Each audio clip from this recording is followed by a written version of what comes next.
रवीना के 2 बच्चे थे। वो एक बड़ी कंपनी में काम करती थी। उसके ऑफिस जाने के बाद उसकी सास उसके बच्चों को संभाला करती, लेकिन रवीना को इसकी कोई कदर नहीं थी। एक दिन रवीना अपनी माँ से फोन पर कहती है, मम्मी क्या बताऊं, मेरी सास तो बिल्कुल अच्छी नहीं है। वो समझती नहीं है कि मुझे कितना काम करना पड़ता है।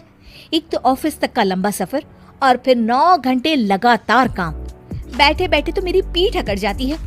खुद तो सारा दिन घर में मजे करती है, जब मन करा सोए, जब मन किया खाए।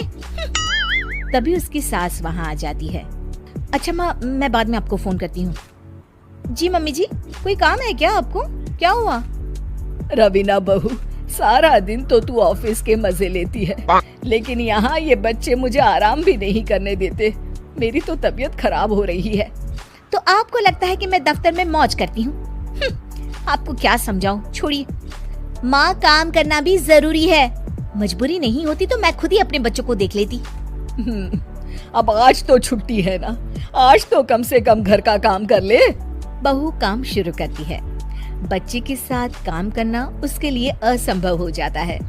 वो जाकर बच्चा सास को देती है और कहती है, मम्मी जी जरा बच्चा तो पकड़ लीजिए, मैं घर का काम कैसे करूं? जैसे मैं करती हूँ रोज बच्चे के साथ। तुझे बताऊं तो तू सोचती है कि कोई बड़ा काम तो है नहीं, बच्चा तो सोता रहता है। अब देख लिया।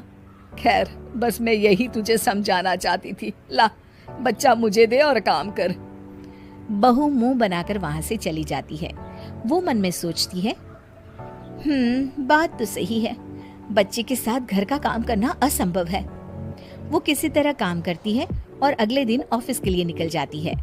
ऑफिस में उसकी सहेली उससे कहती है, यार तू तो बड़ी लकी है, तुझे तेरी सास खाना बना कर देती है, बच्चे भी देखती है और तुझे किसी बात की चिंता भी नहीं होने देती। अरे क्या लकी, बदले में मैं उन्हें पूरी कमाई जो दे देती हूँ और अपने बच्चे से दूर रहती हूँ वो अलग। हर किसी को ना दूसरे की प्लेट में ज्यादा घी दिखता है। जा अपना काम कर। अरे फिर भी ये तो है, यहाँ हमारे बच्चे को मैं क्रैश में छोड़ती हूँ, हर पल डर लगा रहता है कि क्या कर रहा होगा। खैर चल, मुझे क्या। बहू घर आती है तो देखती है कि उसकी सास उसके बच्चे को बड़े ही प्यार से खिला रही होती है। वो माँ को देखकर खुश हो जाता है। बहू मन में सोचती है कि बात तो सही है, सासू माँ सारा दिन काम करती है, मैं ऑफिस से आकर भी काम नहीं करती हूँ। वो सास के पास जाती है और कहती है, माँ जी थक गई आप? और क्या, सारा दिन चक्कर घीनी की तरह पूरे घर में घूमती रहती हूँ और अब उम्र भी नहीं रही। लेकिन चल तू बता, क्या हुआ, कुछ काम है क्या? बहू कुछ नहीं कहती, मुस्कुराकर वहाँ से चली जाती है। लेकिन अगले दिन सुबह सुबह बहू सास से पहले उठकर उन्हें चाय देती है। अरे आज सूरज कहाँ से उगा है, तू पहले उठ गई?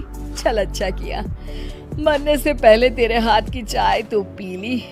चलो अब चलकर किचन में लगूं। माँ जी, आपको आज से काम करने की जरूरत नहीं है। काम करने की जरूरत नहीं है मतलब? क्या तू करेगी आज से सारा काम? इतने अच्छे तो हमारे नसीब नहीं है भाई। नहीं माँ जी, मैं नहीं करूँगी, ना ही आप करेंगी, बल्कि ये करेगी। तभी वहाँ एक काम वाली बाई आ जाती है। ये कौन है बहू? माँ जी, ये नौकरानी है और आज से सारा काम यही करेगी। मुझे माफ कर दीजिए माँ जी, मैं नहीं समझ पाई कि आप थक जाती हैं। आज से आप सिर्फ आराम करिए और मुन्ने के साथ खेलिए। और सास बहू बच्चे के साथ खेलने लग जाते हैं।